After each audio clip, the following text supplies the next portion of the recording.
عادل إمام ممثل مصري، يعتبر أحد أشهر الممثلين في مصر والوطن العربي. اشتهر بأداء الأدوار الكوميدية التي مزجت في كثير من الأفلام بالرومانسية والسياسية والقضايا الاجتماعية. بدأت حياته الفنية عام 1960 وشارك في بطولة العديد من الأفلام والمسرحيات والمسلسلات. المعلومات الشخصية للزعيم: اسم الولاد عادل محمد إمام، الميلاد 17 مايو 1940، عمره 81 عاما، الجنسية مصري. أسماء أخرى أطلقت على عادل إمام: هو اسم الزعيم الذي لقب به من صغره، ديانته الإسلام، الزوجة هالة الشلقاني، أبناء 3 أبناء: رامي عادل إمام، محمد عادل إمام، سارة عادل إمام. حياة الزعيم العلمية: المدرسة الأم التي تخرج منها هي جامعة القاهرة، وتخصص في علم الإنتاج النبات، وحصل على شهادة بكالوريوس. المهنة: ممثل وفنان كوميدي وممثل مسرحي وممثل أفلام وممثل تلفزيوني. اللغات: العربية ولهجة مصرية. سنوات النشاط: 60 عاما حتى الآن، منذ عام 1960. في يناير 2000 عين سفيرا للنوايا الحسنة لمفاوضات الأمم المتحدة. قام عادل إمام ببطولة العديد من الأفلام التي حققت أعلى الإيرادات في تاريخ السينما المصرية، حيث بالثمانينيات والتسعينيات كانت أفلامه الأعلى دخلا في السينما، مما جعله متفوقا عن بقية الممثلين. نبذة عن حياة الزعيم عادل إمام: ولد في قرية شها، مركز المنصورة بمحافظة الدقهلية في مصر. تخرج من كلية الزراعة بجامعة القاهرة. بدأت حياته الفنية على مسرح الجامعة ومنها إلى عمل السينما، وكانت بدايته عام 1962 بأدوار صغيرة، ولكن بدأت شهرته في منتصف سبعينيات القرن العشرين، وذلك من خلال أدواره الكوميديا الممزوجة بالطابع السياسي، وأدى أكثر من 100 فيلم خلال فترة وأخرى. تحظى بعض أعماله السينمائية والتلفزيونية بالجرأة وتأثير ضجة وجدل لنقاشه لقضايا اجتماعية وسياسية ودينية مهمة، مثل الأزمات العربية مع إسرائيل والدنمارك. حياة الزعيم الفنية: بدأت شهرته في مرحلة سبعينيات القرن العشرين من خلال أفلام أدى فيها دور البطولة، مثل البحث عن فضيحة مع ميرفت أمين وسمير صبري، وعنتر شايف مع نورة، والبحث عن المتاعب مع محمود المليجي وناهد شريف وصفاء أبو السعود، إحنا بتوع الأتوبيس. ويعتبر من أهم أفلام السينما المصرية، حيث تطرق الأمور ذات طابع سياسي حاد. وفيلم رجب فوق صفيح ساخن مع سعيد صالح وناهد شريف عام 1979.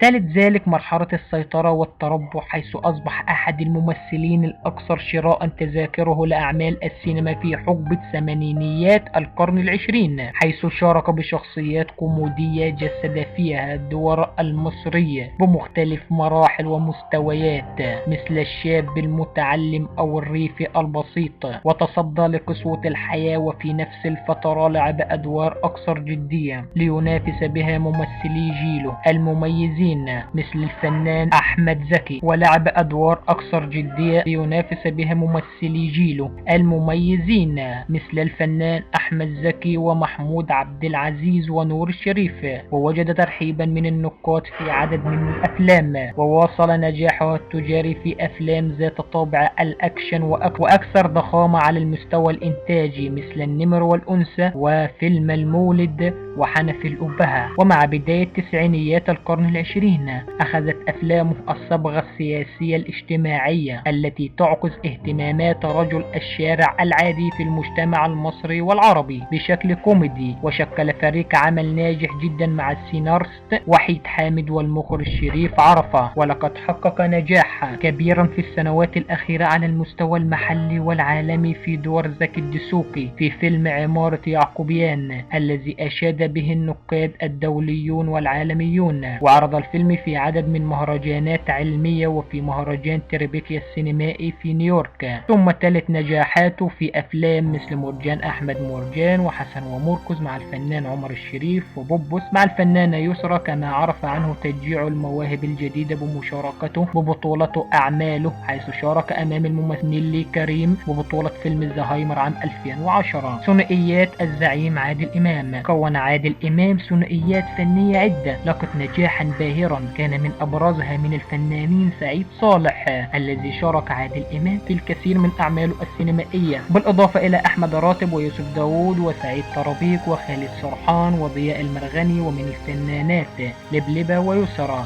وهاتين النجمتين اشتركوا معه في الكثير من الأفلام. مناصب الزعيم عادل إمام: تم اختيار عام 2000 سفير للنوايا الحسنة في المفوضية العليا لشؤون اللاجئين التابعة للأمم المتحدة، وبذلك أصبح معروفا على المستوى السياسي العالمي. الجوائز وتكريمات الزعيم: جائزة أفضل ممثل لعام 1995 عن فيلم الإرهابي من مهرجان القاهرة السينمائي. جائزة الإنجاز مدى الحياة من مهرجان دبي السينمائي الدولي عام 2005. جائزة من لجنة التحكيم الدولية لأفضل ممثل لعام 2006 عن فيلم عمارة يعقوبيان من مهرجان ساو باولو السينمائي الدولي. جائزة أفضل ممثل لأفلام السرب لعام 2006 من مهرجان ترابيكيا السينمائي الدولي في نيويورك. جائزة أفضل ممثل لعام 2007 عن فيلم عمارة يعقوبيان من مهرجان القاهرة السينمائي. جائزة الإنجاز مدى الحياة من مهرجان دبي السينمائي الدولي لعام 2008. جائزة شرفية من مهرجان مراكش السينمائي الدولي عام 2014. جائزة التينايت الذهبي من مهرجان قرطاج السينمائي عام 2016. الوسام الوطني للاستحقاق في قطاع الثقافة من الصنف الأول من قبل الرئيس التونسي القائد البابجي قائد السبسي عام 2016. جائزة الإنجاز الإبداعي في الدورة الأولى من مهرجان الجونة لعام 2017. انتقادات وجدل حول الزعيم عادل إمام: كثيرا ما يتعرض للانقدادات وإثارة الجدل، حيث وجهت له انتقادات من بعض الإسلاميين لاستئذائه ببعض الجماعات الدينية، كما في مسرحية الولد سيد الشغال، ومواجهة التطرف الديني وتقديمه أدوار عن الجماعات الإرهابية، كما في فيلم الإرهابي وهجومه على ما يسمى الإسلام السياسي، ويتهمه بالتحريض على العنف في فيلم طيور الظلام. أيضا انتقده البعض لاحتواء بعض أفلامه على مشاهدات خادشة للحياة حسب وصفهم. وأيضا انتقد الاستشارة من البابا شنودة رئيس الكنيسة أرثوذكسية القبطية المصرية لكي يقوم بدور قسيس في فيلم حسن ومرقس، بينما انتقده آخرون لذات السبب، ولأنه حسب بعض المنتقدين لم يستشر الأزهر في أي من أعماله السابقة بشأن أدواره التي تناول فيها قضايا تخص التيارات الدينية الإسلامية. قدم المحامي عصران منصور دعوى إلى محكمة جنح الإسكندرية ضده، وكذلك ضد كاتب السيناريو وحيد حامد والمخرجين شريف عرفة ونادر جلال، يتهمهما بازدراء الأديان السماوية والسخرية من المقدسات ورجال الدين في أعمالهم الفنية، مثل أفلامه حسن ومرقس، مرجان أحمد مرجان، وفيلم الإرهاب والكباب، وعمارة يعقوبيان، ومسرحيتين الزعيم وشاهد ما شافش حاجة. أحالتها محكمة جنح الإسكندرية إلى محكمة جنح الهرم في القاهرة ومحكمة جنح العاجوزة في محافظة الجيزة، لأن مواقع إنتاج الأعمال المدعى عليها وعرضها في دائرتيها. الحكم في السجن: في 2 فبراير 2012 قضت محكمة جنح الهرم في القاهرة بالحبس 3 أشهر ودفع غرامة قدرها 1000 جنيه بتهمة ازدراء الدين الإسلامي من خلال أعمالها الفنية السينمائية. وصدر الحكم برئاسة المستشار محمد عبد العاطي، واستند المحامي عصران منصور في القضية التي رفع عليه بعام 2011 على أدواره في العديد من الأفلام مثل مرجان أحمد مرجان وحسن ومرقس وفيلم الإرهاب، ولكنه أكد أنه لم يكن لديه علم بهذه الدعوة التي صدر فيها حكم غيابي بحبسه وتغريمه، ولم يصله استدعاء إلى المحكمة، ولم يذهب محامي للدفاع عنه في التهمة المشار إليها، مطالبا في الوقت نفسه بضرورة احترام حرية الإبداع والتعبير الفني. وتم تأييد الحكم في 24 إبريل 2012. وفي 26 إبريل قررت محكمة جنح العاجوز عدم قبول الدعوى المقدمة ضده مع الكاتب وحيد حامد والمخرج شريف عرفة والمخرج نادر جلال بشقيها المدني والجزائي، لأن الدعوى أقيمت بغير ذي صفة وعدم وجود الجريمة فيها، وتغريم من رفعها 50 جنيها. وفي 12 سبتمبر 2012 قضت محكمة الاستئناف ببراءة عادل إمام من تهمة ازدراء الأديان، مصرح أنه لم تجد في أعماله إساءة إلى الإسلام أو الديانات السماوية الأخرى، فألغت الحكم بالسجن وحكمت على المدعي بتعويض المصاريف. أعمال الزعيم عادل إمام: عادل إمام أقوى عمالقة السينما المصرية، اسمه الكامل عادل محمد إمام محمد، ولد بقرية شها مركز المنصورة بمحافظة الدقهلية. انتقل إلى حي السيدة زينب وهو صغير، حيث كان والده موظفا بأحد المصانع الحكومية، وعاش طفولته وصباه في حي السيدة زينب.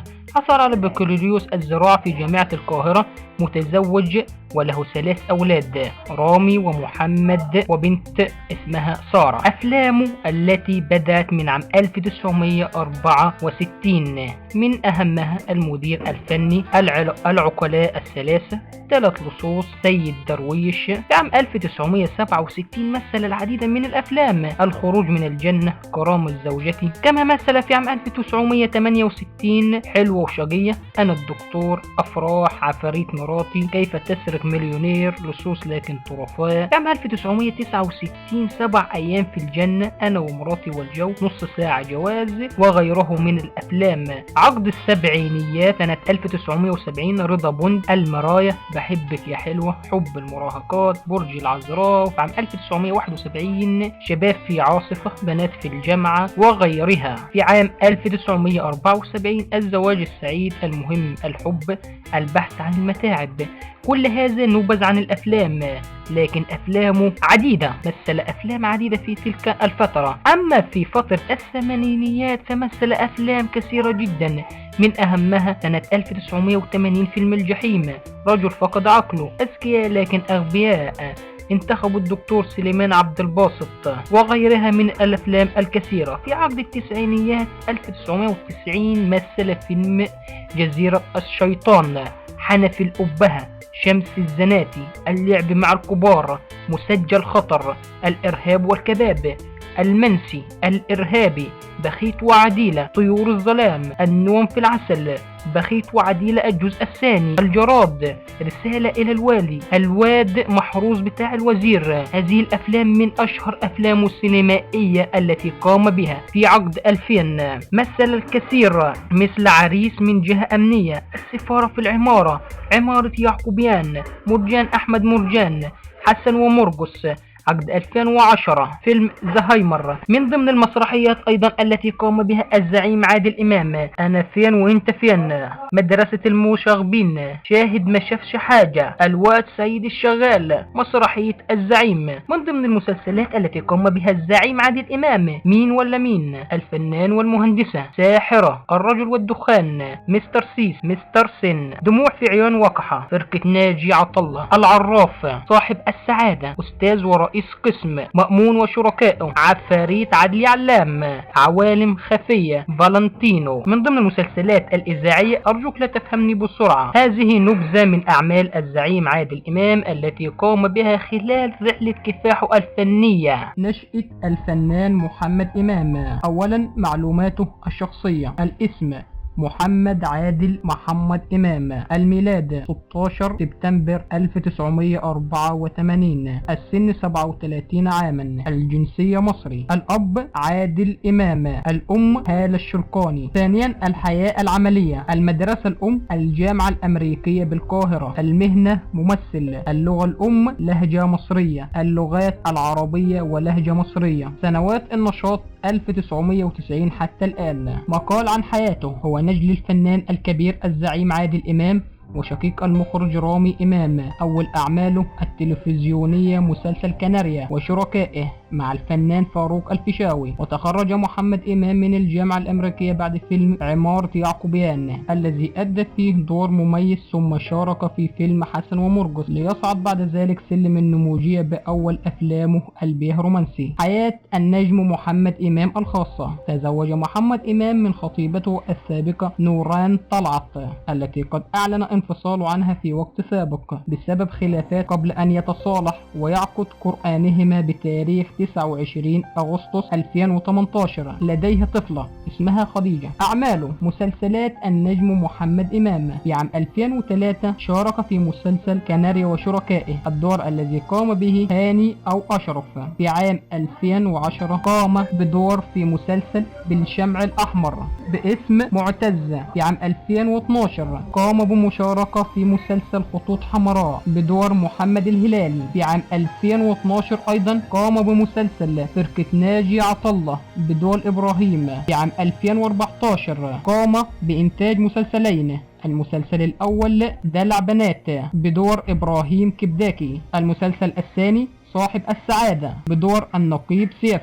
في عام 2015 مسلسل لهفة كان ضيف شرف بشخصيته الحقيقية. في عام 2017 مسلسل لمع القط. في عام 2019 قام بعمل مسلسل هوجن بدور بلال صالح. في 2020 قام بدور في مسلسل الاختيار، كان ضيف شرف للحلقة الرابعة والخامسة. في عام 2021 قام بمسلسل النمر، وهو أكثر مسلسل حصل على مشاهدات وأرباح حتى الآن بدور عبد الله ودور نوح. قام بأدوار أخرى في السينما. عام 1990 في فيلم حنفي الأبهة، وهو كان الطفل الذي كان في الاستاد. في عام 2006 عمل في السينما فيلم عمارة يعقوبيان بدور طه الشاذلي. في عام 2008 قام بفيلم حسن ومرقص جيرزز بولس أو عماد حسن العطار. في عام 2009 البيه رومانسي بدور سليم. في عام 2012 قام بفيلمان في السينما،